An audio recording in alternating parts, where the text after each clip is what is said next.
এখন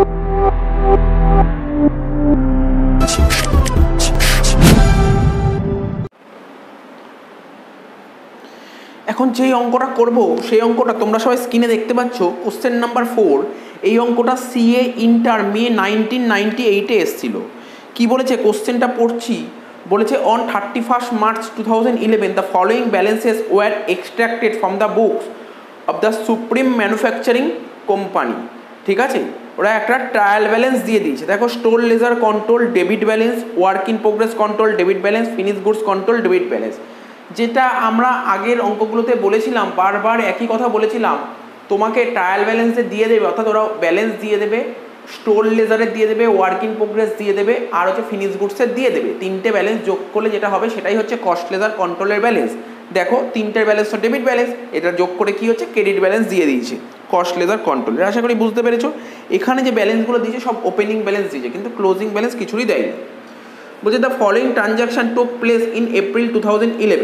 র material purchase করেছে, র মেটেরিয়াল পারচেস বলে দিয়েছে, রিটার্ন টু সাপ্লায়ার বলে দিয়েছে, ইস্যুড টু প্রোডাকশন বলে দিয়েছে, রিটার্ন টু স্টোর বলেছে, প্রোডাক্টিভ ওয়েজেস মানে ডাইরেক্ট ওয়েজেস বলেছে, ইনডাইরেক্ট লেবার মানে ইনডাইরেক্ট ওয়েজেসও বলেছে, ফ্যাক্টরি ওভারহেড এক্সপেন্সেস ইনকার্ড বলেছে, সেলিং অ্যান্ড অ্যাডমিনিস্ট্রেশন এক্সপেন্সেস বলেছে, cost of finish goods transfer to wire house মানে ওয়ার্ক কস্ট বলেছে, কস্ট অফ গুডস সোল্ড বলেছে, সেলস বলেছে।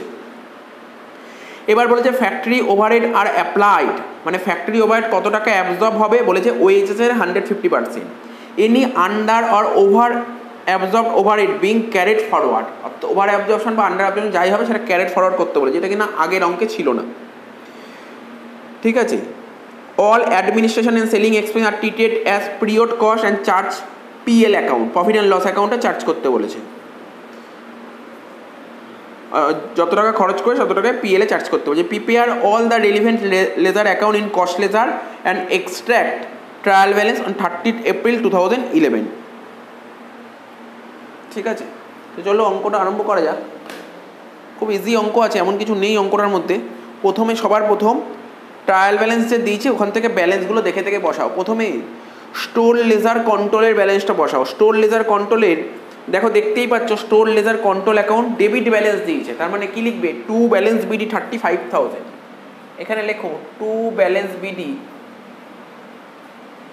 35,000।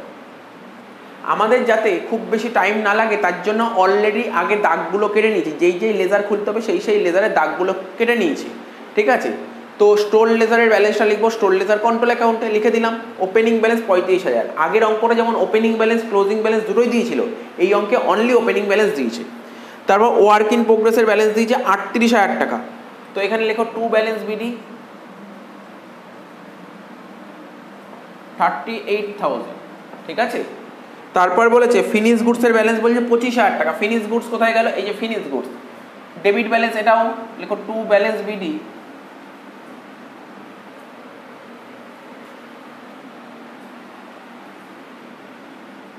25,000 লিখে দিলাম। এবার বলছে কস্ট লেজার কন্ট্রোল, এই যে কস্ট লেজার কন্ট্রোল এর ওপেনিং ব্যালেন্সটা কি দিয়েছে, ক্রেডিট ব্যালেন্স বলে, তাহলে লেখো ক্রেডিট দিকে লেখো বাই ব্যালেন্স বিডি 98,000। লেখো বাই ব্যালেন্স বিডি 98,000 হয়ে গেল। ডেবিট ক্রেডিট লিখিনি, তোমরা লিখে নিও ডেবিট ক্রেডিট। ঠিক আছে, আচ্ছা হয়ে গেল, সমস্ত ব্যালেন্স বসানো হয়ে গেছে। এবার এক একটা করে করবো। র মেটেরিয়াল পারচেস করেছি 95,000 টাকা দিয়ে, র মেটেরিয়াল পারচেস 95,000 টাকা। তো র মেটেরিয়াল যা আসবে সব স্টোরসে আসবে। র মেটেরিয়াল পারচেস করেছি মানে স্টোরের ব্যালেন্স বেড়ে যাচ্ছে। তো দেখো, এটা স্টোর অ্যাকাউন্ট, এটা হচ্ছে ডেবিট সাইড, এটা হচ্ছে ক্রেডিট সাইড। তাহলে স্টোরের ব্যালেন্সকে বাড়াতে গেলে, স্টোর হচ্ছে অ্যাসেট, অ্যাসেটকে বাড়াতে গেলে ডেবিট করব আর কমাতে গেলে ক্রেডিট করব। পারচেস করছি মানে স্টোরের ব্যালেন্স বাড়বে। ডেবিটে লিখবো কি টু সিএলসি, কত টাকা, 95,000 টাকা। লিখে দাও টু সিএলসি 95,000 টাকা। ঠিক আছে, তো তাহলে টু সিএলসি 95, তাহলে সিএলসির ক্রেডিটে লিখবো বাই এসএলসি মানে স্টোর লেজার কন্ট্রোল বলে 95,000 টাকা লিখে দিলাম। নেক্সট কি বলেছে, নেক্সট বলেছে return to supplier. Return to supplier, supplier মানে ক্রেডিটার, যাদের থেকে আমরা র মেটেরিয়াল কিনেছি তাদেরকে রিটার্ন করেছি। যাদের থেকে আমরা র মেটেরিয়াল কিনেছি, যাদের থেকে আমরা র মেটেরিয়াল কিনেছি তাদেরকে আমরা রিটার্ন করেছি। ঠিক আছে, তো রিটার্ন করলে জার্নাল কি হয়, রিটার্ন করলে জার্নাল কি হয়, বা তুমি লেজার থেকেও বলতে পারো, তুমি যখন ম্যাটেরিয়াল কিনছিলে, তুমি যখন সাপ্লায়ার কাছ থেকে ম্যাটেরিয়াল কিনছিলে তোমার তখন স্টোর বাড়ছিল, এখন কিছু ম্যাটেরিয়াল ডিফেক্ট বেরিয়েছে, সেই ম্যাটেরিয়ালগুলো রিটার্ন করে দেবে। তার মানে কী হবে স্যার, ম্যাটেরিয়ালের ব্যালেন্স কমে যাবে, অর্থাৎ ক্রেডিট দিকে লিখবো। কী বলে লিখবো, লেখো কী বলে লিখবে, বাই সিএলসি অ্যাকাউন্ট। কত টাকার ম্যাটেরিয়াল রিটার্ন করেছি। এখন দেখো কমন জিনিস, একদম ইজি জিনিস, মানে আমাদের অ্যাকাউন্টেন্সি কি বলছে, ম্যাটেরিয়াল রিটার্ন করলে জার্নাল কি হয়, ম্যাটেরিয়াল পারচেস করলে যেমন হয় পারচেস অ্যাকাউন্ট ডেবিট টু, ক্যাশে কিনলে টু ক্যাশ, ঠিক আছে। এখানে যে বলেছিল না ম্যাটেরিয়াল পারচেস, বলে দেয়নি তো ক্যাশে কিনেছে নাকি ধারে কিনেছে। যদি ক্যাশে কেনে তখন লিখবো পারচেস টু ক্যাশ, যদি ধারে কেনে বলবো পারচেস টু ক্রেডিটার্স, ঠিক আছে। এবার বলছে ম্যাটেরিয়ালগুলো আমরা সাপ্লায়ারকে রিটার্ন করেছি, তার মানে আমি ধরে নিতেই পারি আমি ধারে কিনেছিলাম, ঠিক আছে। সাপ্লায়ারকে যখন রিটার্ন করে দিচ্ছি জার্নাল কী হবে, supplier account debit to purchase account. এখানে সাপ্লায়ার কোন অ্যাকাউন্ট, এখানে সাপ্লায়ার হচ্ছে পার্সোনাল অ্যাকাউন্ট, পার্সোনাল অ্যাকাউন্টে তো নাম লিখতে নেই, পার্সোনাল অ্যাকাউন্টের নামের জায়গায় হয়ে যাবে সিএলসি, তাহলে লিখবো CLC account debit to CLC to SLC, তাহলে এসএলসির ক্রেডিটে লিখবো বাই সিএলসি, ঠিক আছে। সিএলসিতে কী লিখবো, টু এসএলসি, ঠিক আছে। কত টাকা, 3000 টাকা। এটা বলো না, এটা আশা করি বলবে না, এটা বুঝতে পারো নি, ঠিক আছে। এটা তো আমি মুখে বলে দিলাম, আগে কিন্তু ডিটেলসে বোঝানো আছে। তোমাদের একটা সিম্পল একটা কোশ্চেন করছি, ম্যাটেরিয়াল রিটার্ন টু সাপ্লায়ার, আমরা ম্যাটেরিয়াল সাপ্লায়ারকে রিটার্ন করেছি, এর জার্নাল কি শিখেছি আগে, এর জার্নাল কি করেছি আগে স্যার, সাপ্লায়ারকে যদি ম্যাটেরিয়াল রিটার্ন করি তার অ্যাকাউন্টিং জার্নাল হচ্ছে, ফিনান্সিয়াল অ্যাকাউন্টিং বলছে জার্নাল হবে creditors account debit to purchase return. Creditors হচ্ছে তোমার পার্সোনাল অ্যাকাউন্ট, পার্সোনাল অ্যাকাউন্টের জায়গায় বসবে CLC account debit to purchase return মানে স্টোর লেজার কন্ট্রোল। তাহলে কি বললাম, CLC account debit to store ledger control, তাই লিখেছি CLC account debit to store ledger, CLC account debit to store ledger, আর স্টোর লেজারের ক্রেডিটে বাই সিএলসি। বা তুমি এইভাবে বলতে পারো, ম্যাটেরিয়াল যখন পারচেস করছিলে তোমার স্টোরের ব্যালেন্স বাড়ছিল, যখন কিছু ম্যাটেরিয়াল খারাপ বেরিয়েছে রিটার্ন করে দেবে, তার মানে সেই ম্যাটেরিয়ালের ব্যালেন্স কমবে, তাই ক্রেডিট দিকে বসিয়েছি। এর চেয়ে আর বেশি বোঝানোর দরকার নেই, ঠিক আছে। ইস্যুড টু প্রোডাকশান, ঠিক আছে, ইস্যুড টু প্রোডাকশান তার মানে কি, আমরা যে এই যে ম্যাটেরিয়াল অ্যাকাউন্টে এত পড়ে আছে, তার মধ্যে কী করবো, এই যে ম্যাটেরিয়ালগুলো যে আমরা কিনলাম সাপ্লায়ারের কাছ থেকে, যে ম্যাটেরিয়াল কিনলাম, এই ম্যাটেরিয়ালগুলো কী করবো, প্রোডাকশান করার জন্য ফ্যাক্টরিতে পাঠাতে হবে, ঠিক আছে, প্রোডাকশান করার জন্য পাঠাতে হবে ফ্যাক্টরিতে। তার মানে এটা কোথায় পাঠাবো, ডব্লিউআইপিতে। আমরা ম্যাটেরিয়াল কোথায় পাঠাই, ডব্লিউআইপিতে। এখানে লিখবো বাই ডব্লিউআইপি কন্ট্রোল অ্যাকাউন্ট। কত টাকা পাঠাচ্ছি, ইস্যু করছি 98,000 টাকা, এখানে লিখে দাও 98,000 টাকা, 98,000। তাহলে বাই ডব্লিউআইপি, তাহলে ডব্লিউআইপির ডেবিটে কি বসবে, ডব্লিউআইপির ডেবিটে বসবে টু এসএলসি, কত টাকা, 98,000। ক্লিয়ার। এবার বলেছে কি, রিটার্ন টু স্টোরস বলেছে, রিটার্ন টু স্টোরস তার মানে কি, স্টোর থেকে ফ্যাক্টরিতে মাল আসলো, এবার ফ্যাক্টরি যে মাল আসলো কিছু মাল ডিফেক্ট বেরিয়েছে, তাহলে ডিফেক্ট মালগুলো কী করবো স্যার, ফেরত দিয়ে দেবো। কাকে ফেরত দেবো, স্টোরকে ফেরত দেবো। অর্থাৎ ওয়ার্ক ইন প্রোগ্রেস অ্যাকাউন্ট, এটা এই দিক ডেবিট সাইড, এই দিক ক্রেডিট সাইড, এটাও অ্যাসেট বাড়বে ডেবিটে, কমবে ক্রেডিটে, ঠিক আছে। কিছু খারাপ মাল বেরিয়েছে, ফেরত দিয়ে দিচ্ছি, ফেরত দিলে কোন দিক বসবে, ডেবিটে না ক্রেডিটে, স্যার ফেরত দিচ্ছি মানে ব্যালেন্স কমে যাবে, তাই ক্রেডিটে বসবে। কত টাকার মাল ফেরত দিচ্ছি, আমরা 3000 টাকার মাল ফেরত দিচ্ছি, স্টোরসে ফেরত দিলে এখানে হয়ে যাবে বাই এসএলসি, তাহলে বাই এসএলসি, তাহলে এসএলসি অ্যাকাউন্টের ডেবিট হবে to WIP work in progress control account, কত টাকা, 3000 টাকা। এখন তুমি বলতে পারো স্যার এটা অ্যানালাইসিস করে দিন, ডেবিটে কেন 3000 টাকা হলো, লেজার পোস্টিং বললেন, কিন্তু যদি ব্যাপারটা বুঝতে চাও, স্টোর ডিপার্টমেন্ট প্রোডাকশন করার জন্য ওয়ার্ক ইন প্রোগ্রেসকে পাঠিয়েছিল, কিছু খারাপ বেরিয়েছে, ওয়ার্ক ইন প্রোগ্রেস থেকে আবার মাল স্টোরে রিটার্ন চলে আসলো, স্টোরের ব্যালেন্স বাড়ছে না কমছে, স্যার বাড়ছে, তাই ডেবিটে বসলো। কনসেপচুয়াল ব্যাপারগুলো খুব কনসেপচুয়ালি বুঝতে হবে। তারপর বলেছে কি, প্রোডাক্টিভ ওয়েজেস। দেখো অঙ্কটায় আমি পড়ে যা বুঝতে পারলাম, ডাইরেক্ট ওয়েজেস মানে প্রোডাক্টিভ ওয়েজেস 40,000 টাকা, আর ইনডাইরেক্ট ওয়েজেস 25,000 টাকা। টোটাল কত টাকা ওয়েজেস পেমেন্ট করেছো স্যার, টোটাল 65,000 টাকা ওয়েজেস পেমেন্ট করেছি। তাহলে ওয়েজেস পেমেন্ট করলে ডেবিটে লিখবো টু সিএলসি, লিখো টু সিএলসি 65,000 টাকা। তাহলে টু সিএলসি হলে সিএলসি ক্রেডিটে লিখবো বাই ওয়েজেস কন্ট্রোল অ্যাকাউন্ট বলে 65,000 টাকা। এই যে 65,000 টাকা ওয়েজেস, এর মধ্যে কিছু ডাইরেক্ট ওয়েজেস, কিছু ইনডাইরেক্ট ওয়েজেস। ডাইরেক্ট ওয়েজেস কোথায় চলে যায় স্যার, ডাইরেক্ট ওয়েজেস চলে যাবে হচ্ছে ডব্লিউআইপি, ইনডাইরেক্ট ওয়েজেস চলে যাবে ফ্যাক্টরি ওভারহেড। তাহলে লেখো, এখানে লেখো বাই ডব্লিউআইপি আর বাই ফ্যাক্টরি ওভারহেড, ঠিক আছে, কন্ট্রোল অ্যাকাউন্ট। তার মানে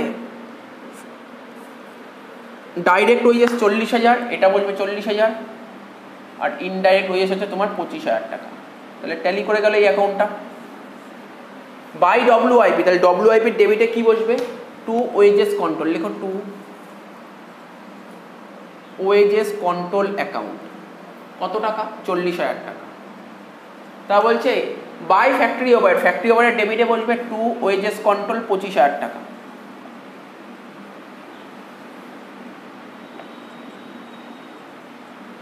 ক্লিয়ার হয়েছে এত অবধি? এবার বলছে কি ফ্যাক্টরি ওভারহেড ইনকার, কত টাকা ফ্যাক্টরি ওভারহেড খরচ করেছে? স্যার 50,000 টাকা ফ্যাক্টরি ওভারহেড খরচ করি। তাহলে এখানে ডেবিটে লিখবো টু সিএলসি, কত টাকা? 50,000 টাকা ফ্যাক্টরি ওভারহেড খরচ করেছে 50,000 টাকা। টু সিএলসি 50,000 টাকা, সঙ্গে সঙ্গে সিএলসির ক্রেডিটে বসবে 50,000 টাকা। কি বলে? By factory overhead control account. দেখো আমার কাছে লেখার জায়গা নেই, তাই আমি শর্টে লিখতে হলো, এফ মানে ফ্যাক্টরি ওভারহেড কন্ট্রোল অ্যাকাউন্ট 50,000 টাকা হয়ে গেল। এবার বলেছে সেলিং অ্যান্ড ডিস্ট্রিবিউশন এক্সপেন্স কত খরচ করেছে? স্যার 40,000 টাকা। এই যে সেলিং অ্যান্ড ডিস্ট্রিবিউশন ওভারহেড 40,000 টাকা খরচ করেছি, তাহলে খরচ করলে কি হবে? টু সিএলসি 40,000 টাকা। তাহলে সিএলসির ক্রেডিটে বসবে by selling and distribution overhead control account, কত টাকা? 40,000 টাকা। তারপর বলেছে কি cost of finish goods transferred, store থেকে কিছু ম্যাটেরিয়াল প্রোডাকশন করার জন্য ফ্যাক্টরিতে পাঠানো হয়েছিল, ঠিক আছে, ফ্যাক্টরিতে পাঠানো হয়েছিল। সেই ফ্যাক্টরিতে যখন প্রোডাকশন করার জন্য গুডসগুলো পাঠানো হলো, অর্থাৎ ম্যাটেরিয়াল পাঠানো হলো, তারপর ওখানে ম্যাটেরিয়ালের উপর ভালো মতন কাজকর্ম করে তারপর গুডসটা ফিনিশড হবে, ঠিক আছে, গুডসটা ফিনিশড হবে। তো এখানে কি বলেছে? কতটা, এই যে ফিনিশ গুডস যে হলো না, সেই যে গুডসগুলো ফিনিশ হলো সেগুলো কোথায় পাঠাবো? ওয়্যার হাউসে পাঠাবো, ওয়্যার হাউসে পাঠাবো। গুডস ফিনিশ হয়ে গেলে ওয়্যার হাউসে পাঠাবো।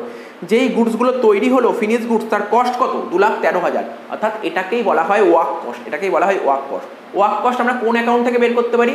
স্যার ওয়ার্ক কস্ট আমরা ওয়ার্ক ইন প্রোগ্রেস অ্যাকাউন্ট থেকে বের করতে পারি, ঠিক আছে। অর্থাৎ ওয়ার্ক ইন প্রোগ্রেস অ্যাকাউন্ট থেকে আমরা কি বের করতে পারি? Work cost. এই ওয়ার্ক কস্টটা কোথায় চলে যাবে? ফিনিশ গুডসে চলে যাবে। তাই আমরা ফিনিশ গুডসে চলে যাবে, তাই ক্রেডিট দিকে লিখবো। অর্থাৎ ওয়ার্ক ইন প্রোগ্রেস কন্ট্রোল অ্যাকাউন্টে, ঠিক আছে, যত টাকা ব্যালেন্স আছে, এই যে ডেবিট দিকে এত, ক্রেডিট দিকে এত, এই আছে। তো তো আমরা কি করব? আমাকে খুঁজে বার করতে হবে ওয়ার্ক কস্ট কোন অ্যাকাউন্ট থেকে বের করি? এই অ্যাকাউন্ট থেকে আমরা ওয়ার্ক কস্ট বের করতে পারি। তাহলে আমাকে দেখতে হবে ওয়ার্ক কস্টের অ্যামাউন্ট কত আছে, বলে দিয়েছে অঙ্কে বলে দিই এত টাকা ওয়ার্ক কস্ট। এই টাকাটা আমরা কোথায় পাঠাবো? ফিনিশ গুডসে পাঠাবো। এটাকে বলা হয় কস্ট অফ ফিনিশ গুডস, ঠিক আছে। তাহলে এখানে লিখবো by finish goods control account, কত টাকা বলেছে? ফিনিশ গুডস কন্ট্রোল বলে দিয়েছে 2,13,000 টাকা। কোথায় পাঠাচ্ছি আমরা? আমরা পাঠাচ্ছি 2,13,000 টাকার গুডস আমরা ফিনিশ গুডসে পাঠাচ্ছি। তার মানে নিশ্চয়ই ওয়ার্ক ইন প্রোগ্রেসের ব্যালেন্স কমে যাচ্ছে, তাই ক্রেডিট দিকে লিখলাম। এবার ফিনিশ গুডস কোথায় আছে? এই যে ফিনিশ গুডস অ্যাকাউন্ট। তার মানে ফিনিশ গুডসে পাঠাচ্ছি মানে ফিনিশ গুডস বাড়ছে, ঠিক আছে, ফিনিশ গুডস বাড়ছে, ফিনিশ গুডস বাড়ছে। এটা হচ্ছে ডেবিট সাইড, এটা ক্রেডিট সাইড। ফিনিশ গুডস বাড়ছে মানে অ্যাসেট বাড়লে ডেবিট, অ্যাসেট কমলে ক্রেডিট। খুব ইজি জিনিস, নতুন করে বোঝানোর কিছু নেই। তাহলে এখানে লিখবো টু ডব্লিউআইপি কন্ট্রোল অ্যাকাউন্ট, কত টাকা? 2,13,000 হয়ে গেল। এত অবধি ক্লিয়ার? হ্যাঁ sir clear.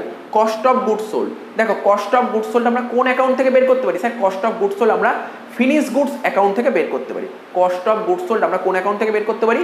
Finish goods account থেকে বের করতে পারি। আবার বলছি, কস্ট অফ গুডস সোল্ড আমরা ফিনিশ গুডস অ্যাকাউন্ট থেকে বের করতে পারি। এই যে ফিনিশ গুডস, যত টাকা কস্ট অফ গুডস সোল্ড সেটা কোথায় চলে যাবে? সেটা চলে যাবে কস্ট অফ সেলস অ্যাকাউন্টে।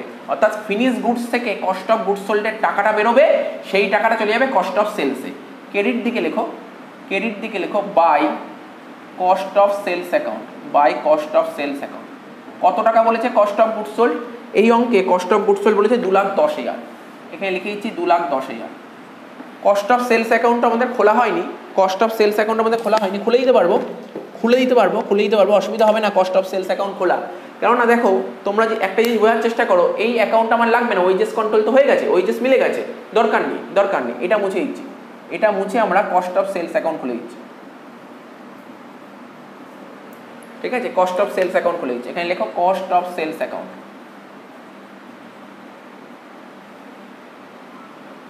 তাহলে এখানে বাই কস্ট অফ সেলসের ডেবিটে লিখবো 2 ফিনিশ গুডস কন্ট্রোল অ্যাকাউন্ট কত টাকা 2,10,000 টাকা। ঠিক আছে তো, হলো এত অব্দি ক্লিয়ার। এবার কি বলেছে, সেল বলেছে 3 লাখ টাকা, যা যা বলেছে আমরা সাজিয়ে নিলাম, সুবিধা হবে আমাদের। সেলের জার্নাল কি হয় স্যার, সেল করলে জার্নাল হয় cash account debit to sales, cash মানে এখানে সিএলসি টু সেলস, তাহলে সিএলসি অ্যাকাউন্টে ডেবিটে লিখবো টু সেলস 3 লাখ টাকা, আর সেলস অ্যাকাউন্টের ক্রেডিটে লিখবো বাই সিএলসি 3 লাখ টাকা। ব্যালেন্স করে দাও কি হবে, অর্থাৎ সেলস অ্যাকাউন্টে যত টাকা ব্যালেন্স বেরোবে সেটা চলে যাবে কস্টিং পিএল, সেটা চলে যাবে কস্টিং পিএল অ্যাকাউন্টে 3 লাখ, তাহলে টু কস্টিং পিএল। এবার কস্টিং পিএল এর ক্রেডিটে বসবে বাই সেলস অ্যাকাউন্ট 3 লাখ টাকা। বোঝা গেল এত অবধি? মোটামুটি ওরা যা ইনফরমেশন দিয়েছে সব সাজিয়ে নিলাম। বলেছে ফ্যাক্টরি ওভারহেড কত টাকা অ্যাবজর্ব হয়েছে সেটা তোমাকে কোশ্চেনে বলে দিয়েছে, ফ্যাক্টরি ওভারহেড কত টাকা অ্যাবজর্ব হয়েছে বলে দিয়েছে। মানে আমি বলতে চাইছি দেখো ফ্যাক্টরি ওভারহেড অ্যাকাউন্ট এইদিকে ডেবিট এইদিকে ক্রেডিট, ঠিক আছে, তুমি খরচ করেছো 25 আর 50 75,000 টাকা ফ্যাক্টরি ওভারহেড খরচ করে, কিন্তু সেই টাকাটা তো রিকভার করতে হবে, ঠিক আছে, রিকভার করতে হবে। রিকভার করবো কোন দিকে, এইদিকে হবে রিকভার, এইদিকে হবে রিকভার। তো ফ্যাক্টরি ওভারহেড টাকা রিকভার করবো কোথায়, ডব্লিউআইপি লেখো, বাই ডব্লিউআইপি। কত টাকা বলেছে অ্যাবজর্ব, বলেছে ওয়েজেস যত টাকা ছিল, ওয়েজেস কত ছিল, ওয়েজেসের 150%। ও কোন ওয়েজেস বলেছে, ডাইরেক্ট ওয়েজেসের 150%, অর্থাৎ 40,000 টাকার 150% করে দেখো কত হচ্ছে, 60,000। তাহলে দেখো কি বলেছে, আমরা এতদিন কি করতাম, দেখো খরচ করেছে 75,000 টাকা, রিকভার করেছে 60,000 টাকা, তাহলে 15,000 টাকা কম রিকভার করেছে, তাহলে যত টাকা 15,000 টাকা কম রিকভার করলে এটা কস্টিং পিএলে পাঠাতাম। কিন্তু আজকে বলেছে তুমি এটা কস্টিং পিএলে পাঠিয়ে না, এটার ব্যালেন্স টানতে বলেছে, ঠিক আছে, কস্টিং পিএলে না পাঠিয়ে ব্যালেন্স করতে বলেছে, অর্থাৎ লিখবো বাই ব্যালেন্স সিডি 15,000 টাকা, এখানে লিখলাম 75,000 টাকা, এখানে লিখলাম 75,000 টাকা, ব্যালেন্স বেরোলে 15,000 টাকা। তো দেখে নাও এত অবধি কিন্তু করালাম, কোনো কিছু ডাউট থাকলে আমাকে জিজ্ঞাসা করতে পারো। মোটামুটি সব হয়ে গেছে, এবার ব্যালেন্স টানতে হবে, ব্যালেন্স টানতে হবে। স্টোর লেজার কন্ট্রোল অ্যাকাউন্টের ব্যালেন্স টানো। ডেবিট দিকে কত হচ্ছে 35,000 প্লাস 95,000 প্লাস 3,000 কত হচ্ছে 1,33,000। তো 1,33,000 থেকে যদি তুমি 1,01,000 মাইনাস করে দাও তাহলে কত হচ্ছে 32,000। আমি আগেই বলেছিলাম স্টোর লেজার কন্ট্রোল অ্যাকাউন্টের যে ব্যালেন্স বেরোবে তোমাকে হয় দুটো কথা মাথার মধ্যে ঢুকিয়ে নাও, হয় তোমাকে বলে দেবে প্রোডাকশান করার জন্য কত ইস্যু করছো, আর না হলে ব্যালেন্স। দেখো মন দিয়ে শোনো, এই যে স্টোর লেজার কন্ট্রোল অ্যাকাউন্ট আগের অঙ্কে কী হয়েছিল, দু সাইডই ট্যালি করছিল, কেন, সমস্ত ডিটেলস পেয়ে গেছে। তো এই অঙ্কে সমস্ত ডিটেলসই ছিল কিন্তু ক্লোজিং ব্যালেন্স ছিল না, তার মানে এখানে যে ব্যালেন্স বেরোচ্ছে সেটা হচ্ছে ক্লোজিং ব্যালেন্স, অর্থাৎ বাই ব্যালেন্স সিডি। ঠিক আছে, হলো, তাহলে স্টোর লেজার কন্ট্রোল মিলে গেল। এবার আমরা কি করব, আচ্ছা এখানে ফ্যাক্টরি ওভারহেড কন্ট্রোলে ছিল না বাই ডব্লিউআইপি, তো ডব্লিউআইপি ডেবিট এটা বসানো হয়নি, to factory overhead control account বলে 60,000 টাকা। এটাও মিলিয়ে দাও কত হচ্ছে, দেখো ব্যালেন্স করে দেখো কত বেরোচ্ছে। ডেবিটে হচ্ছে 38,000 প্লাস 98,000 প্লাস 40,000 প্লাস 60,000 কত হচ্ছে 2,36,000। এই 2,36,000 থেকে যদি আমরা 2,13,000 আর 3 2,16,000 টাকা মাইনাস করি তাহলে কত হচ্ছে 20,000 টাকা ব্যালেন্স বেরোচ্ছে। এই যে 20,000 টাকা ব্যালেন্স বেরোলো এটা হচ্ছে ক্লোজিং ব্যালেন্স, লেখো বাই ব্যালেন্স সিডি। ঠিক আছে, বাই ব্যালেন্স সিডি। ঠিক আছে, হয়ে গেল। তার মানে আমাদের কি কি অ্যাকাউন্ট মিলে গেছে, স্টোর লেজারটা মিলে গেছে, ওয়ার্ক ইন প্রোগ্রেস মিলে গেছে, ফ্যাক্টরি ওভারহেড মিলে গেছে, ওয়েজেস তো আগেই মিলে গেছে। এবার সেলিং অ্যান্ড ডিস্ট্রিবিউশন ওভারহেড, এই যে সেলিং অ্যান্ড অ্যাডমিশন ওভারহেড ওরা কোশ্চেনে বলেছিল সেলিং অ্যান্ড অ্যাডমিশন ওভারহেডও যত টাকা খরচ হবে সেটা পুরোপুরি পিএলে চার্জ করতে বলেছে, অর্থাৎ যে ব্যালেন্স বেরোবে এটা পিএলে পাঠিয়ে দাও। ওরা বলে দিয়েছে, যদি না বলতো এটা আমরা কস্ট অফ সেলসে নিয়ে যেতাম, কিন্তু ওরা বলে দিয়েছে কস্টিং পিএলে নিতে। কস্টিং পিএল অ্যাকাউন্ট কত টাকা 40,000 মিলে গেল। বাই কস্টিং পিএল, কস্টিং পিএলের ডেবিটে লেখো to selling and distribution overhead কত টাকা? 40,000 টাকা। হয়ে গেল। তাহলে এই অ্যাকাউন্টটাও আমাদের মিলে গেল। ফিনিশ গুডসটা ট্যালি করো, ফিনিশ গুডসটা ট্যালি করো। ফিনিশ গুডস অ্যাকাউন্টে যদি মেলাই, এখানে হচ্ছে 2,13,000 আর 25 2,38,000। এটা হচ্ছে তোমার 2,38,000 টোটাল, সেটা এখানে লিখলাম 2,38,000। 2,38,000 থেকে 2,10,000 বাদ দিলে কত হচ্ছে? 28,000। যেটা ব্যালেন্স বেরোবে সেটাকে বলে বাই ব্যালেন্স সিটি, কেন ব্যালেন্স দেয়নি। হয়ে গেল, এটাও হয়ে গেল। আর কি বাকি আছে? কস্ট অফ সেলসের যেই ব্যালেন্সটা সেটা চলে যাবে কোথায়? কস্টিং পিএলে। লেখো বাই কস্টিং পিএল কত? 2,10,000। তাহলে কি ছিল? By costing PL. Costing PL এর ডেবিটে লেখো to cost of sales account 2,10,000। তাহলে এখানে 3 লাখ আর এখানে 2,10,000 আর 40 2,50,000। ব্যালেন্স কত দাঁড়াচ্ছে? 50,000 টাকা। এই যে ব্যালেন্স 50,000 টাকা দাঁড়াচ্ছে, ঠিক আছে, এই যে ব্যালেন্স দাঁড়াচ্ছে এটা হচ্ছে প্রফিট, এটা হচ্ছে প্রফিট। কি হবে? এটা কোন অ্যাকাউন্টে চলে যাবে? এটা চলে যাবে সিএলসিতে, to CLC account. Total 3 lakh. তাহলে দেখো সব অ্যাকাউন্টই মিলে গেছে, শুধু এখানটায় পোস্টিংটা কি হবে? এখানে টু সিএলসি ছিল, এখানে হবে 50,000 টাকা ক্রেডিট। লেখো বাই, কি বসবে বলো? By costing PL. টোটাল করো এটা, সিএলসি অ্যাকাউন্ট মিলিয়ে দাও, অঙ্ক শেষ। 98,000 যোগ 95,000 যোগ 65,000 যোগ 50,000 যোগ 40,000 যোগ 50,000, টোটাল কত হচ্ছে? 3,98,000। ঠিক আছে, ট্যালি করেছে, এটা 3,98,000 টাকা টোটাল।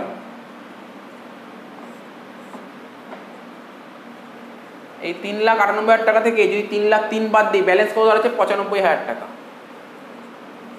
এটাকে লিখবো টু ব্যালেন্স সিটি। হয়ে গেল, শেষ অঙ্ক। অঙ্ক শেষ। হ্যাঁ, তবে একটা ঠিক তোমাকে একটা ট্রায়াল ব্যালেন্স করতে বলেছিল, তো কোথায় করব ট্রায়াল ব্যালেন্সটা? এখানেই করে দিই ট্রায়াল ব্যালেন্স, তাহলে আমার হয়ে যাবে। এখানে লিখে দিচ্ছি, আমাকে ট্রায়াল ব্যালেন্স করতে বলেছিল, এখানে লিখো ট্রায়াল ব্যালেন্স অ্যাজ অন। যে ডেট বলে সেই ডেটটা লিখে দেবে। ডেবিট ক্রেডিট কিসের কিসের ব্যালেন্স হবে দেখো? স্টোর লেজার কন্ট্রোল, এখানে লিখো স্টোরস লেজার কন্ট্রোল। কত store ledger control? Store ledger কন্ট্রোলের ব্যালেন্স কত পেয়েছিল? 32,000 টাকা। ঠিক আছে, debit balance store ledger control debit balance 32,000। আশা করি বোঝাতে হবে না। এই দিক সিডি মানে বিডি ট্রান্সফার হবে, এই দিকে ডেবিটে হবে। আমরা কি শিখেছিলাম? বিডি যে দিক থাকে তো ট্রায়াল ব্যালেন্স সেই দিকেই বসবে। বিডি যদি ডেবিটে বেরোয় তাহলে ডেবিটে বসাবে, বিডি যদি কেইটে বেরোয় তাহলে কেইটে লিখবে। স্টোর লেজার কন্ট্রোলের বিডি হচ্ছে ডেবিটে, সিডি কেইটে ছিল, তাহলে ট্রান্সফার করলে বিডি ডেবিটে হবে, তাই আমি বলে দিলাম। Work in progress control, work in progress control account, দেখো সিডি বেরিয়েছিল কেইটে, তাহলে বিডি কোন দিকে হবে? ডেবিটে হবে। তাহলে এখানে লেখো WIP কন্ট্রোল কত টাকা? 20,000 টাকা। তারপর ফিনিশ গুডস, সিডি ছিল এই দিক, তাহলে বিডি ডেবিটে হবে কত? 28,000 টাকা। তাহলে লেখো ফিনিশ গুডস কন্ট্রোল। আচ্ছা, আর কি ছিল স্যার? ফ্যাক্টরি ওভারহেড কন্ট্রোলে সিডি ছিল ক্রেডিটে, তার মানে বিডি ডেবিটে 15,000 টাকা লিখে দাও। এখানে লেখো 15,000 টাকা। তাহলে কি লিখবে?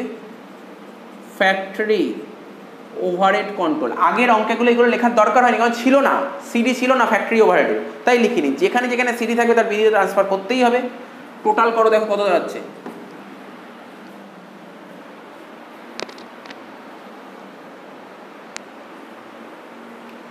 $32,000 যোগ 20,000 যোগ 28,000 যোগ 15,000, টোটাল হচ্ছে 95,000। টোটাল হচ্ছে 95,000। সেই 95টা এখানে লিখলাম।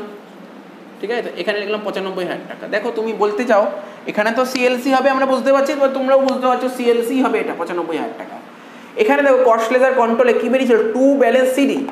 সিডি যেদিক বেরোয় বিডি তার অপোজিট সাইড, তাহলে বিডি কোন দিক? ক্রেডিট দিকে, তাই লিখেছে। ঠিক আছে, দেখো অ্যান্সার ট্যালি করে গেল। এই ছিল অঙ্কটা, এমন কিছু ছিল না অঙ্কটার মধ্যে। তো তো সুতরাং বুঝতে হবে, দেখো সিএ ইন্টার বলে অঙ্ক টাফ হবে এমন কোনো কথা নেই, লাইন বাই লাইন মানে বুঝতে হবে আর পোস্টিং করাগুলো বুঝতে হবে। কিছুই না, বারবার বলছি যে প্রথম ভিডিও যদি ভালো করে বুঝতে না পারো তাহলে এই অঙ্কগুলো করতে পারবে না। প্রথম ভিডিও থেকে দেখতে হবে কিভাবে কি হয়েছে, জার্নালগুলো টু দ্য পয়েন্ট বুঝতে হবে, তাহলে তুমি অঙ্কগুলো করতে পারবে। আর এই ফ্লো চার্টটা মাথায় রাখতে হবে, ঠিক আছে তো? ঠিক আছে, এরপরে আমি আর একটাই অঙ্ক করব, এই অঙ্কটা করলেই নন ইন্টিগ্রেটেড অ্যাকাউন্টিং সিস্টেম শেষ হয়ে যাবে, আর কোনো অঙ্ক করার দরকার নেই। ঠিক আছে, কয়েকটা অঙ্ক প্র্যাকটিস করার জন্য আমি হোমওয়ার্ক দিয়ে দেবো, এ কটা অঙ্ক করলেই তোমাদের কমপ্লিট হয়ে যাবে।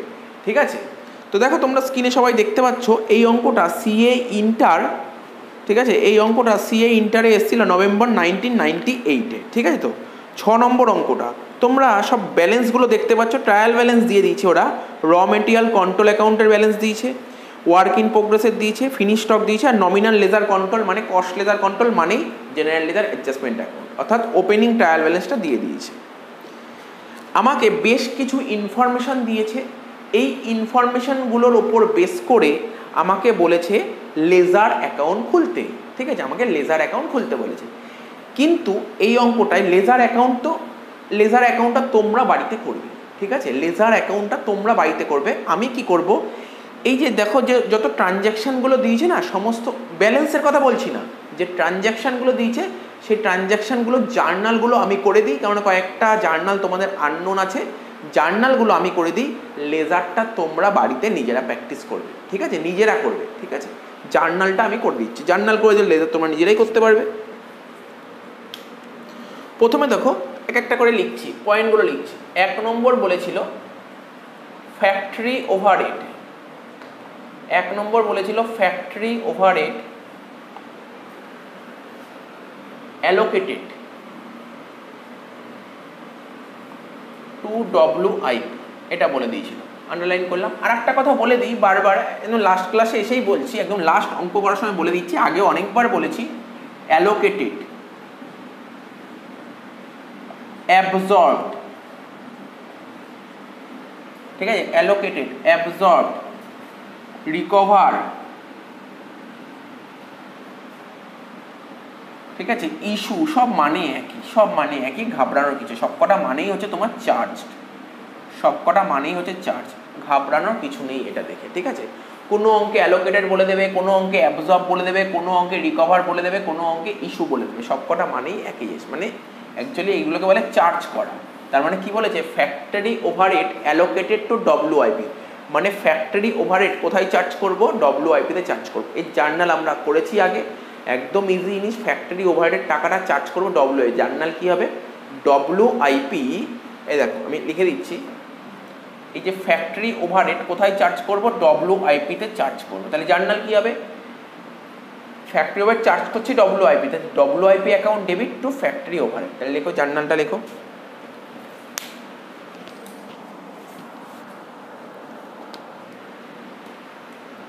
WIP control account debit two factory overhead control account. টাকাটা কত হবে, এখানে টাকাটা দেখা যাচ্ছে 11,786 হবে, লিখে দিলাম। ঠিক আছে, তো জার্নাল তোমাদের করতে বলেন, তোমাদের লেজারই করতে বলেছি, আমি জার্নালটা করে দিচ্ছি, তোমরা করে নাও, খাতায় করে নাও, তারপর জার্নাল দেখে লেজার করতে পারবে, অসুবিধা হবে না খুব একটা। আচ্ছা, 2 নম্বর পয়েন্ট, 2 নম্বর পয়েন্ট কি বলেছে,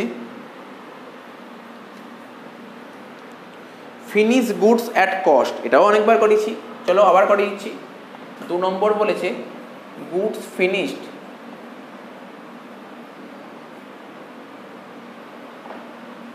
অ্যাট কস্ট,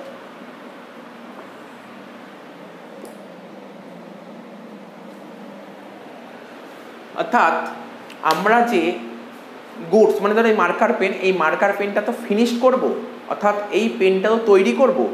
ঠিক আছে, এই যে পেনটা তৈরি করছি, তৈরি করতে কস্ট কত, এটাই বলতে চাইছি।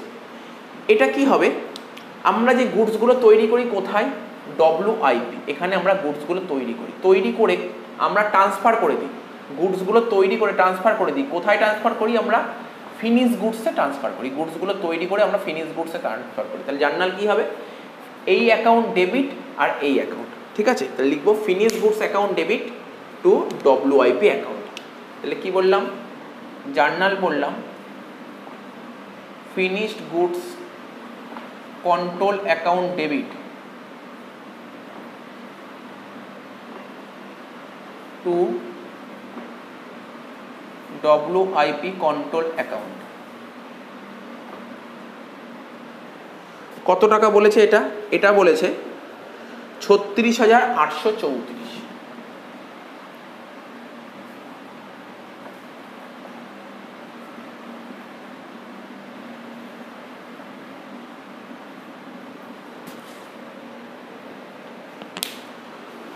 তার মানে একদম ইজি জিনিস। গুডস ফিনিশড অ্যাট কস্ট থেকে ঘাবড়ানোর কিছু এটা আগে অনেকবার বলেছি।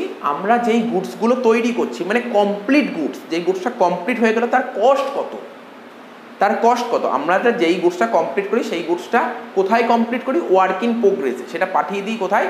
কমপ্লিট হয়ে গেলে ফিনিশ গুডসে পাঠিয়ে দিই, কারণ বেচতে হবে তো, ফিনিশ গুডসে পাঠিয়ে দিই। তাই finish goods control account debit two WIP control account হয়ে গেল।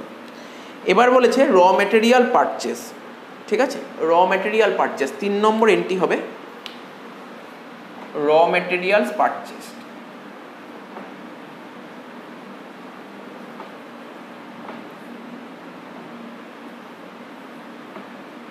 র মেটেরিয়াল পারচেস কত টাকা র মেটেরিয়াল পারচেস করেছি?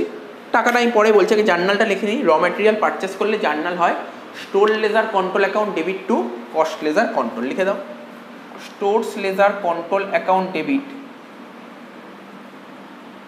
Stores ledger control account debit to cost ledger control account.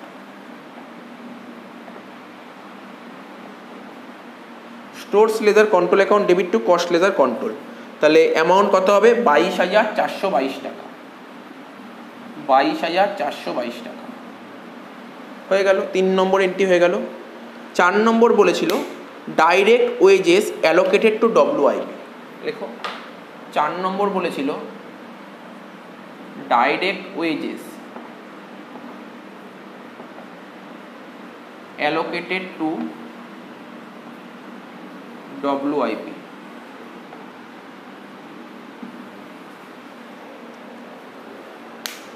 Direct wages allocated to WIP। আবার বলছি 4 নম্বর বলেছিল কি? Direct wages allocated to WIP। এটা আগেই বলেছি আমরা, যে ডাইরেক্ট ওয়েজেসের টাকাটা, ডাইরেক্ট ওয়েজেস মানে কি? যারা সরাসরি প্রোডাকশনের সঙ্গে যুক্ত তাদেরই তো ডাইরেক্ট ওয়েজেস দেওয়া হয়, ঠিক আছে? বলছে ডাইরেক্ট ওয়েজেস অ্যালোকেট করছি WIP। তাহলে জার্নাল এই লাইনটা পড়েই বুঝতে পারছি WIP account debit to wages control account, ঠিক আছে? লেখো WIP কন্ট্রোল অ্যাকাউন্ট ডেবিট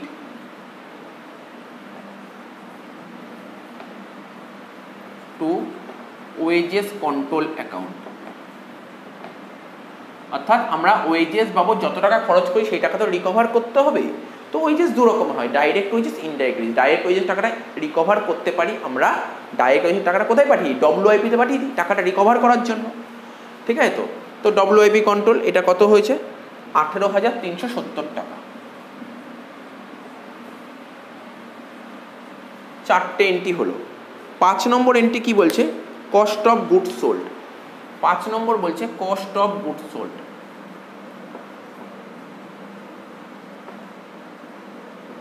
তো কস্ট অফ গুডস সোল্ড অর্থাৎ যেই গুডসটা, ঠিক আছে, যেই গুডসটা আমরা তৈরি করেছি, ঠিক আছে, বা একটু যদি ঘুরিয়ে বলি, এখানে কি করেছিলাম? এখানে বলেছিলাম ফিনিশ গুডস অ্যাট কস্ট। এখন যদি আমাকে বলে যেই গুডসটা ফিনিশ করি, ধরো এটা হচ্ছে মার্কার পেন, এই পেনটা কমপ্লিটেড ফিনিশ গুডস, এটা তো ফিনিশ গুডস, কমপ্লিট প্রোডাক্ট, ঠিক আছে, এর কস্ট কত? এটা হচ্ছে এটা কমপ্লিট প্রোডাক্টের কস্ট কত। এবার বলছে কস্ট অফ গুডস সোল্ড মানে এটা তো কমপ্লিট প্রোডাক্ট, এর সেলটা কত। অর্থাৎ কস্ট অফ গুডস সোল্ড মানে যে ফিনিশ গুডস আছে, ঠিক আছে, তার সেলিং প্রাইসটা কত। তো দেখো এই যে কস্ট অফ গুডস সোল্ড আমরা কোন অ্যাকাউন্ট থেকে বের করতে পারি? কস্ট অফ গুডস সোল্ড আমরা ফিনিশ গুডস অ্যাকাউন্ট থেকে বের করতে পারি, ঠিক ঠিক আছে, কস্ট অফ গুডস সোল্ড আমরা কোন অ্যাকাউন্টের সাহায্যে বের করতে পারি? ফিনিশ গুডস অ্যাকাউন্ট থেকে আমরা কস্ট অফ গুডস সোল্ডটা বার করতে পারি। তার মানে কি হয় ব্যাপারটা, কস্ট অফ গুডস সোল্ড আমরা ফিনিশ গুডস থেকে বের করতে পারি, তাহলে ফিনিশ গুডস অ্যাকাউন্ট থেকে এটা চলে যাবে তোমার কোথায়? Cost of sales, cost of সেলসে চলে যাবে। কেননা আমার গোডাউনে, ব্যাপারটা বোঝো, ফিনিশ গুডসে আমি যতগুলো মার্কার পেন বেচতে চাই, অর্থাৎ ফিনিশ প্রোডাক্ট আমার ফিনিশ গুডসে আছে, ঠিক আছে, ফিনিশ গুডস সাইডে আছে, তো সেখান থেকে আমি তো পেনগুলো বেচবো, কোথায় চলে যাবে? ফিনিশ গুডস থেকে সেটা চলে যাবে কস্ট অফ সেলসে চলে যাবে। ফিনিশ গুডস থেকে কোথায় চলে যায়? কস্ট অফ সেলসে। কস্ট অফ গুডস হলো অর্থাৎ যেই গুডসগুলো বেচছি, আমরা যেই গুডসগুলো বেচবো তার কস্ট প্রাইস কত, ঠিক আছে, তার কস্ট প্রাইস কত, এটা জানার জন্য আমাকে ফিনিশ গুডস অ্যাকাউন্টের সাহায্য নিতে হবে, ঠিক আছে। অর্থাৎ যতগুলো গুডস বেচছি তার কস্ট কত, সেই টাকাটা, সেই ভ্যালুটা ফিনিশ গুডস থেকে কস্ট অফ সেলসে চলে যাচ্ছে, কস্ট অফ সেলসে চলে যাবে, ঠিক আছে, কস্ট অফ সেলসে চলে যাবে। তাহলে অ্যামাউন্টটা কত বলেছে? এটা বলে দিয়েছে 42,000 টাকা। জার্নাল কি হবে? Cost of sales account debit to finished goods control account.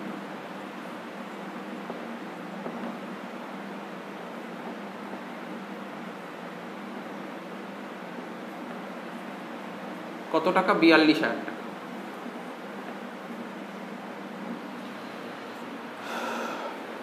এবার কি বলেছে? এবার বলেছে র মেটেরিয়াল ইস্যুড টু প্রোডাকশন। এখানে করছি 6 নম্বর,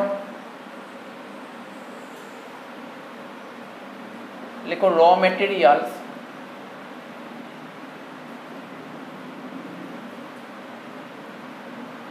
ইস্যুড টু প্রোডাকশন, ঠিক আছে, র মেটেরিয়াল ইস্যুড টু প্রোডাকশন। তো র মেটেরিয়ালগুলো, স্টোরেজে র মেটেরিয়াল থাকে, সেইগুলো কোথায় পাঠিয়ে দেওয়া হয়? ফ্যাক্টরিতে পাঠিয়ে দেওয়া হয় প্রোডাকশন করার জন্য, প্রোডাক্ট তৈরি করার জন্য, অর্থাৎ ডব্লিউআইপিতে চলে যাচ্ছে। তাহলে জার্নাল হবে WIP control account debit, WIP control account debit two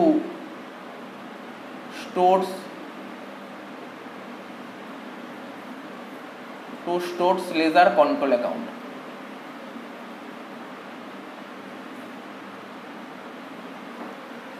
কত টাকা হবে এটা? 17,000 টাকা। 17,000।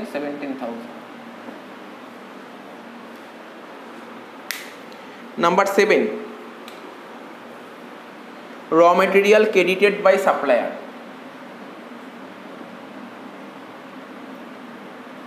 raw materials credited by suppliers,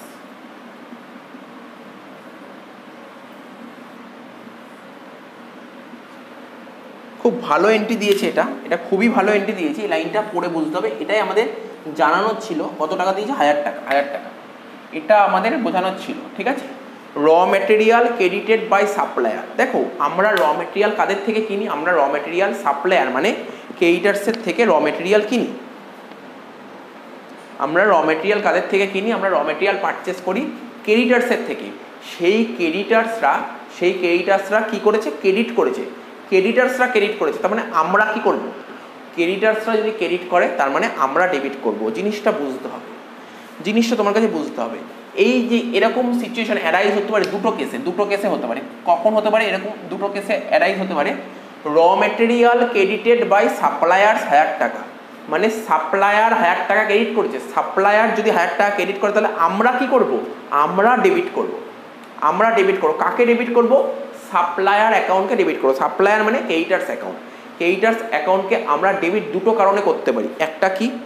একটা রিটার্ন, আমরা যদি ওদেরকে রিটার্ন করি তাহলে আমরা ডেবিট করতে পারি, আর আদারওয়াইজ যদি পেড করি তাহলে ডেবিট করতে পারি। আর কোনো কারণে আমরা ডেবিট করতে পারি না। হয় আমরা যদি রিটার্ন করি, আমরা যদি কোনো গুডস রিটার্ন করে দিই সাপ্লায়ারকে তাহলে ডেবিট করতে পারি, আর যদি আমরা ওদের পেমেন্ট করি তাহলে ডেবিট করতে পারি। জার্নাল কি হয়? যদি রিটার্ন করি সেক্ষেত্রে জার্নাল হবে সাপ্লায়ারকে পাঠাচ্ছি মানে দেখো supplier account debit, supplier account debit to কি হবে, supplier account debit to purchases return, purchases return.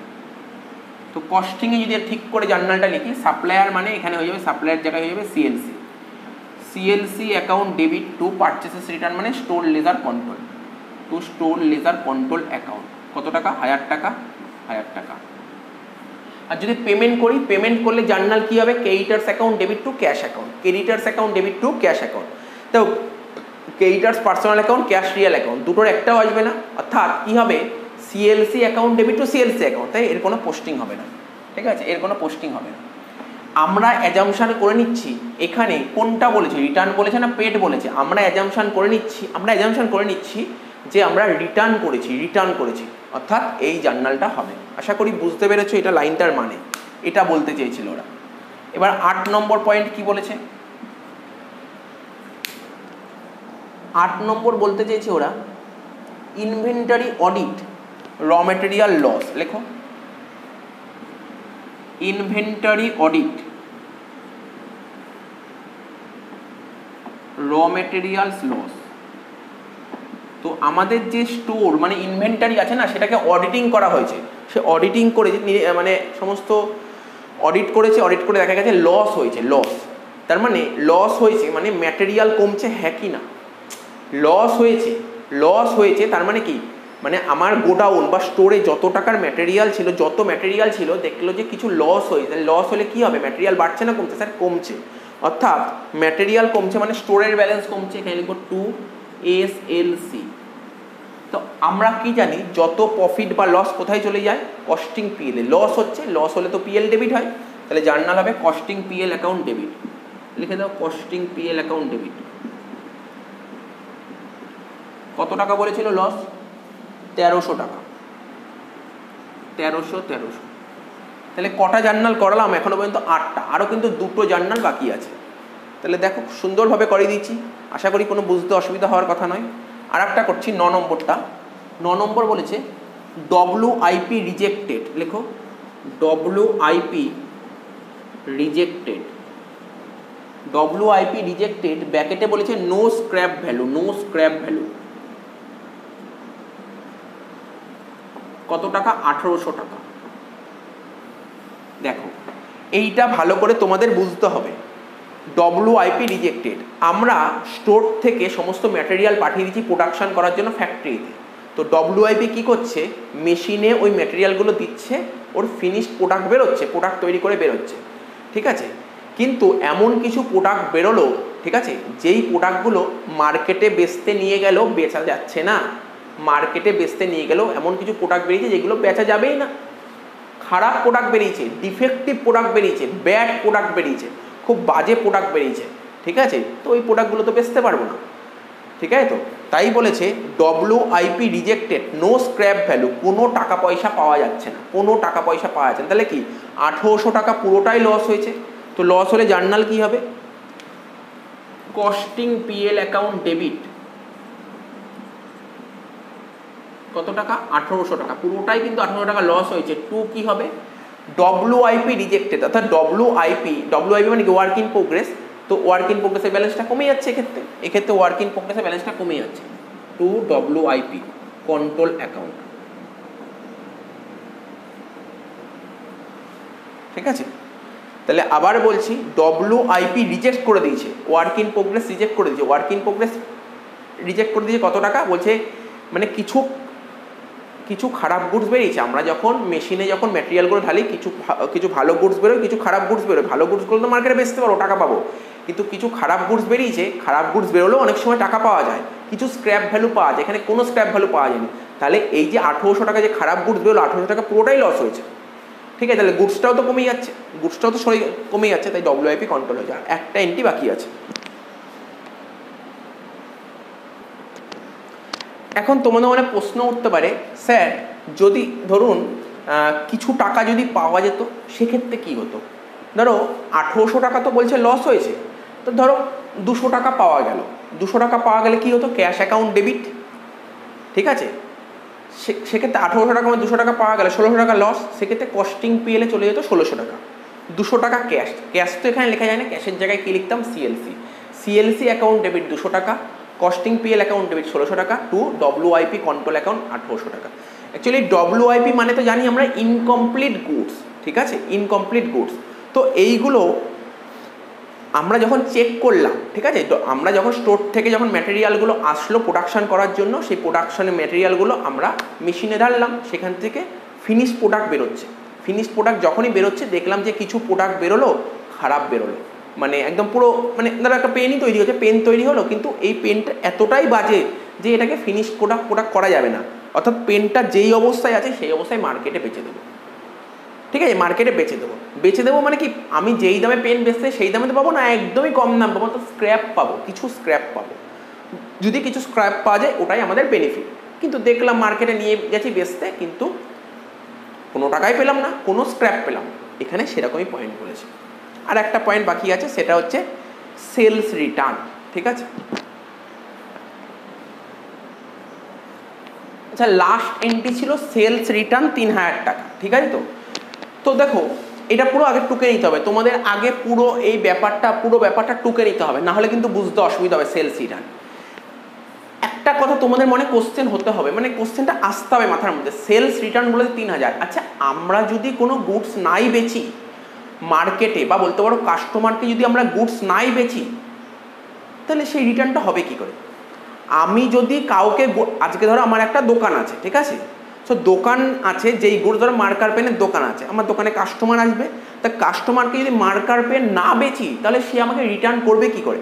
আরে আমি তাকে গুডস বেচবো, ও গুডসটা দেখবে, খারাপ বেরোবে, তারপরে তো রিটার্ন। তো কোশ্চেনে কি তুমি কোথাও পেয়েছো সেল কত টাকা আছে? না স্যার, কোশ্চেনে তো সেল বলেনি, কিন্তু সেল রিটার্ন বলেছে। কোশ্চেনে সেল বলে দেয়নি, কিন্তু সেল রিটার্ন বলেছে। তার মানে এটা তো আমি বলতে পারি নিশ্চয়ই সেল রিটার্ন যখন দিয়েছে 3000 টাকা, সেল কিছু না কিছু ছিল, বাট আমরা দেখতে পাচ্ছি না বা আমরা জানি না। সেল কোশ্চেনে কিছু না কিছু আছে, কিন্তু আমরা জানি না কত টাকা সেল, ঠিক আছে। তো দেখো এই যে কাস্টমারকে আমরা গুডস বেচতে পারি, দেখো কাস্টমার এখানে লিখেছি সেল আর একটা সেল রিটার্ন। কাস্টমারকে যদি গুডস বেচি, গুডস খারাপ বেরোলে কাস্টমার রিটার্ন করবে, কাস্টমার 3000 টাকার গুডস রিটার্ন করেছে, কিন্তু সেল কত টাকা এটা বলে দেয়নি, ঠিক আছে। তো এই যে সেল রিলেটেড কনসেপ্ট না, এটা দুটো জিনিসের উপর বেস করে হচ্ছে, একটা কস্ট প্রাইস আর একটা সেলিং প্রাইস। তোমরা নিজেরাও জানো, এটা নতুন করে বোঝানোর কিছু নেই। ধরো আজকে ধরো আমার বিজনেস আছে, ঠিক আছে, আমার একটা বিজনেস আছে, ধরো মার্কার পেনের বিজনেস আছে, তো আমি মার্কার পেনগুলো মার্কেটে বেচবো, মানে কাস্টমারকে মার্কার পেনগুলো বেচবো, তাহলে কি হবে মার্কার পেনগুলো যদি আমি বেচি তাহলে কি হবে? আমার দোকানে যত মার্কার পেন আছে, মার্কার পেন বেড়ে যাবে না কমে যাবে? স্যার আপনি মার্কার পেন বেচে দেবেন, তাহলে আপনার গোডাউনে মার্কার পেনের যা স্টক ছিল সেই মার্কার পেন আস্তে আস্তে কমবে, মানে গুডস বেচলে স্টক কমে, গুডস বেচলে স্টকটা কমে। তাই লিখেই দেখো কস্ট প্রাইস, দেখো গুডস বেচলে স্টকটা কমবে। আমার কাছে আমার গোডাউনে মার্কার পেন, মানে এই পেনগুলো যতগুলো ফিনিশড পড়ে আছে সেইগুলো তো কাস্টমারকে বেচতে হবে। তো কাস্টমারকে বেচতে গেলে ফিনিশ গুডসগুলো আমাকে ট্রান্সফার করতে হয় কোথায়? কস্ট অফ সেলস অ্যাকাউন্টে। ফিনিশ গুডসগুলো ট্রান্সফার করতে হবে cost of sales account. Journal কী হবে? Cost of sales account debit to finish goods control account. এটা কস্ট প্রাইস, এটা কস্ট প্রাইসের জার্নাল করলাম, কস্ট প্রাইস, ঠিক আছে, কস্ট প্রাইস। একদম ইজি জিনিস ভাবো, এটা ধরো আমার পুরো, এটা আমার একটা গোডাউন, ঠিক আছে, গোডাউনে আমার অনেক ফিনিশড প্রোডাক্ট পড়ে আছে, সেই পেনগুলো আমি বেচবো, ঠিক আছে। পেনগুলো বেচতে গেলে ফিনিশ গুডস থেকে পেনগুলো বেরিয়ে যাবে, কোথায় চলে যাবে? কস্ট অফ সেলস অ্যাকাউন্টে চলে যাবে, এটাই বলতে চেয়েছি। আচ্ছা, এবার যদি আমি কাস্টমারকে পেন বেচি, এটা তো আমি আমার স্টকের ট্রিটমেন্ট করলাম, কিন্তু পেনগুলো তো আমাকে কাস্টমারকে আলটিমেটলি বেচতে হবে। কাস্টমারকে বেচলে কী হবে? ধর রাম শ্যাম যদু মধু দোকানে আসলো, ওকে বেচলাম, তাহলে ও আমাকে টাকা দিল, টাকা দিলে কী হবে? Sir cash account debit to sales account, তাই তো। ক্যাশ এখানে লেখা যায় না, ক্যাশের জায়গায় লিখবো CLC account debit to sales account. এখানে সেলিং প্রাইস লিখবো, এটা কিন্তু কস্ট প্রাইস, মাথায় রাখবে। এই যে এখানে যে টাকাটা লিখেছে না 42, এটা কস্ট প্রাইস। এই এন্ট্রিটা তোমাকে আলাদা এমনি এখন টুকে রাখো, কিন্তু এই এন্ট্রি অলরেডি করে রেখেছি। কোথায়? কোশ্চেনে বলেছিল কস্ট অফ গুডস সোল্ড 42,000, ওই এন্ট্রি অলরেডি করা হয়ে গেছে। আমি কনসেপ্ট বা স্টেপটা বললাম, কিন্তু এই এন্ট্রিটা করিনি আগে। সেলের এন্ট্রি, সেলিং প্রাইস। স্যার আপনি কি করে সেলিং প্রাইসের টাকা লিখবেন? আপনি তো জানেনই না সেলিং প্রাইস কত। সত্যি আমরা জানি না অঙ্কে সেলিং প্রাইস কত আছে। দেখো আমি লিখেছি sale price is not given. যদি কোশ্চেনে সেলিং প্রাইস বলে না দেয় কোনো রকমের অপশান না থাকে, যদি এরকম না বলে তাহলে অনেক সময় বলেই দিতে পারি যে গুডস বেচেছে কস্টের উপর এত % প্রফিটে বা সেলের উপর এত % প্রফিট, এটাও বলেনি। তাহলে সেক্ষেত্রে কী করবে, goods sold at cost price equal to goods sold at sale price. ঠিক আছে, সেক্ষেত্রে গুডস সোল্ড অ্যাট কস্ট প্রাইসটাই হয়ে যাবে সেল প্রাইস। ঠিক আছে, অর্থাৎ কস্ট অফ গুডস সোল্ড 42,000 টাকা ছিল, এখানে সেই 42,000 টাকায় হয়ে যাবে সেলিং প্রাইস। তার মানে এখানে কত টাকা বসবে, CLC account debit to sales account 42,000 হয়ে গেল। তার মানে এই এন্ট্রিটা তোমাকে দেয়নি, সেলের ভ্যালু দেয়নি, তার মানে কিন্তু তুমি এই এন্ট্রিটা অলরেডি করে ফেলেছো, কিন্তু এই এন্ট্রিটা করোনি, তোমাকে এই এন্ট্রিটা করতে হবে। আচ্ছা, সেলস রিটার্ন। এবার সেলস রিটার্নের কথা বলছি।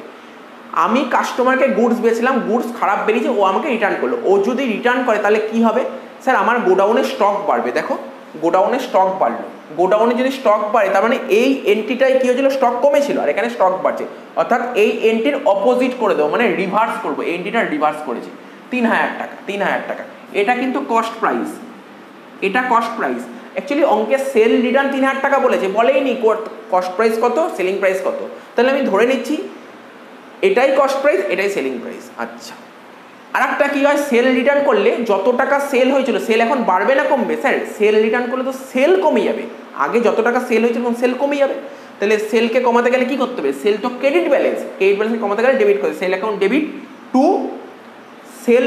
দেখো অ্যাকচুয়ালি আমি তোমাকে বলছি সেল রিটার্ন হলে জার্নাল কি হয়, তোমরা ছোটো থেকে শিখছো, 11 থেকে শিখছো। সেল রিটার্ন হলে জার্নাল হয় sales return account debit, sales return account debit to কী হতে পারে, টু হতে পারে তোমার হচ্ছে debtors account, debtors, sales return account debit to debtors. Debtors তো এখানে লেখা যাবে না, ডেটার্সের জায়গায় লিখবো সিএলসি।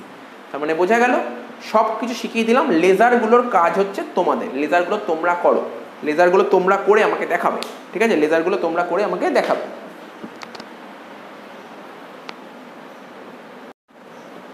দেখো আমি তোমাদের বলেছিলাম যে জার্নালটা, লাস্ট যে অঙ্কটা জার্নালটা করিয়ে দিলাম, এই জার্নালটার লেজারটা তোমাদের বাড়িতে করতে বলেছিলাম। ঠিক আছে, তো আমি লেজারটা করে দিয়েছি। ঠিক আছে, আমি লেজারটা করে দিয়েছি। দেখো কী কী অ্যাকাউন্ট খুলতে হবে, অ্যাকাউন্টের নাম নিয়ে তো কোনো সমস্যা নেই, এতগুলো অঙ্ক করেছি বুঝতে পেরেছি। প্রথম অ্যাকাউন্টের নাম লিখে স্টোর লেজার কন্ট্রোল অ্যাকাউন্ট। ঠিক আছে, store ledger control, debit credit তোমরা লিখে নেবে, স্টোর লেজার কন্ট্রোল অ্যাকাউন্ট লিখেছি। এবার স্টোর লেজার কন্ট্রোল অ্যাকাউন্টের ব্যালেন্স অঙ্কে দিয়ে দিয়েছিল, তো ওপেনিং ব্যালেন্স কোন দিক বসে, ডেবিট দিকে বসে, তাই আমরা লিখেছি ওপেনিং ব্যালেন্স এত টাকা। তারপর এখানে 2 CLC অর্থাৎ কত টাকার ম্যাটেরিয়াল পারচেস করা হয়েছিল সেটা এখানে লিখেছি 22,422। এমনি আমি তো এটা বোঝাচ্ছি, এবার তুমি জার্নাল তো করা ছিল, জার্নাল থেকে তুমি ডাইরেক্ট লেজার পোস্টিং করতে পারো, কোনো সমস্যা হবে না, এক্ষেত্রে কোনো সমস্যা হবে না। তুমি জার্নাল দেখে দেখে লেজার পোস্টিং করলে এই জিনিসগুলোই আসবে। ঠিক আছে, তবুও আমি বলে দিচ্ছি এই টাকাটা কোথাকার টাকা, ম্যাটেরিয়াল পারচেসের টাকা। ঠিক আছে, আর এটা ওই ইস্যু টু প্রোডাকশান ছিল না, মানে প্রোডাকশান করার জন্য ম্যাটেরিয়াল ইস্যু করা হয়েছিল, সেই টাকাটা 17,000 টাকা। ঠিক আছে, পারচেস রিটার্নের টাকা এটা, আর এটা হচ্ছে, এটা কিসের টাকা, 1300 টাকা। ওই যে ইনভেন্টারিটা অডিটিং করেছিল, ইনভেন্টারি 1300 টাকা। আর এই যে এই টাকাটা কি করে বেরিয়েছে, ব্যালেন্স করে বেরিয়েছে, ব্যালেন্সিং ফিগার, এটা ব্যালেন্সিং ফিগার, এখানে লিখে দিচ্ছি এটা ব্যালেন্সিং ফিগার। ঠিক আছে, বলার দরকার ছিল না, জার্নাল দেখে তোমরা হয়তো অনেকেই লেজার করে ফেলেছো, কোনো সমস্যা নেই, কোনো রকমের সমস্যা হবে না। জাস্ট এটা করে দিলাম কেন, জাস্ট তোমাদের মিলিয়ে নেওয়ার জন্য, তোমরা ঠিক করেছো না ভুল করেছো। ঠিক আছে, আর কিছু বোঝানোর কিছু নেই এখানে। ওয়েজেস কন্ট্রোল, ঠিক আছে, দেখো তোমাকে বলেছিল ডাইরেক্ট ওয়েজেস অ্যালোকেটেড, তো এটা তো ওই জার্নাল তুমি দেখে বুঝতে পারছো, লেজার পোস্টিং করলে তুমি এই সাইডেই লিখতে পারছিলে, এই সাইডে এইটা লিখতে পারছিলে। তোমরা যে নিজে করেছিলে ওয়েজেস কন্ট্রোল অ্যাকাউন্টের ক্রেডিট দিকে লিখতে পারছিলে, তোমাদের মানে প্রশ্ন হলো স্যার ট্যালি তো করছে না, ডেবিট দিকে কি হবে। দেখো ডেবিট দিকে কি হবে, অর্থাৎ তুমি যে ওয়েজেসটা অ্যালোকেট করেছো, নিশ্চয়ই ওয়েজেস তো কিছু পেমেন্ট করেছিল, পেমেন্ট না করলে কী করে অ্যালোকেট করবে। তা কত টাকা পেমেন্ট করেছিলে, এই টাকাটাই, যেটা ব্যালেন্স, যে ব্যালেন্স বেরোচ্ছে এই পুরো টাকাটাই তুমি ওয়েজেস পেমেন্ট করেছিলে। বোঝা গেল, ফ্যাক্টরি ওভারহেড একই কনসেপ্ট, অ্যালোকেট করেছিলে এত টাকা, তার মানে পেমেন্ট করেছিলে কত টাকা, কিছু বলেনি তো কোশ্চেনে, তার মানে এই টাকাটাই তুমি পেমেন্ট করেছিলে। আচ্ছা, একই রকমভাবে WIP কন্ট্রোল, ওপেনিং ব্যালেন্স বলে দিয়েছিল, সমস্ত কিছু করা হয়েছে, যা যা তুমি জার্নাল জানো, অর্থাৎ যা যা জার্নাল আমি 9টা না 10টা জার্নাল টুকলাম, তার উপর যা যা লেজার পোস্টিং করার দরকার WIP কন্ট্রোল করেছি। এই যে লাস্টে এই টাকাটা ব্যালেন্স বেরোচ্ছিল, এটা হচ্ছে বাই ব্যালেন্স সিডি। ঠিক আছে, ফিনিশ গুডস কন্ট্রোল সব একই রকমভাবে, জাস্ট লেজার পোস্টিংগুলো করেছি, জাস্ট মিলিয়ে নাও, বোঝানোর কিচ্ছু নেই। বারবার বলছি এখানে বোঝানোর কিচ্ছু নেই, আমি আগে অনেকগুলো লেজার শিখিয়েছি, জাস্ট তোমরা লেজারটা নিজে নিজে করো। আগে দেখে দেখে টুকলে কিছু বুঝতে পারবে না, আগে নিজে নিজে করে নাও লেজারটা, তারপর যেখানে যেখানে ভুল হবে সেইগুলো কারেকশন করবে, নতুন করে বোঝানোর কিছু নেই। হ্যাঁ, এখানে সিএলসি অ্যাকাউন্টটা আমি খুলে দিইনি, নিজে করবে সিএলসি অ্যাকাউন্ট, সব তো বলেই দিলাম। আরে সিএলসি অ্যাকাউন্ট, এই দেখো এখানে একটা সিএলসি ছিল, এখানে একটা সিএলসি ছিল, দুটো সিএলসি, তাই তো? এখানে একটা সিএলসি ছিল 3টে, এখানে একটা সিএলসি 4টে, ঠিক আছে? আর কোথায় সিএলসি ছিল? এখানে একটা সিএলসি ছিল 5টা, এখানে একটা সিএলসি ছিল 6টা, ঠিক আছে? এখানে একটা সিএলসি ছিল 7টা। তাহলে এইগুলোই যাবে, ডেবিট ক্রেডিট এইভাবে বসবে, আর কিছু নেই, ঠিক আছে? তো তো সিএলসি অ্যাকাউন্টের ওপেনিং ব্যালেন্স কোনটা হবে? সিএলসি অ্যাকাউন্টের ওপেনিং ব্যালেন্স তো কোশ্চেনে বলেই দিয়েছিল, সেটা লিখে দেবে ওপেনিং ব্যালেন্স। আর ক্লোজিং ব্যালেন্স কোনটা হবে? ক্লোজিং ব্যালেন্সগুলো কোনটা হবে? তুমি ব্যালেন্স করে বেরোবে, তোমার ব্যালেন্স করে বেরোবে, ব্যালেন্স করে যেটা বেরোবে সেটাই ক্লোজিং ব্যালেন্স, ঠিক আছে? তো হয়ে গেল, এই অঙ্ক শেষ। নন ইন্টিগ্রেটেড অ্যাকাউন্টিং সিস্টেম আমাদের শেষ হয়ে গেল, ঠিক আছে?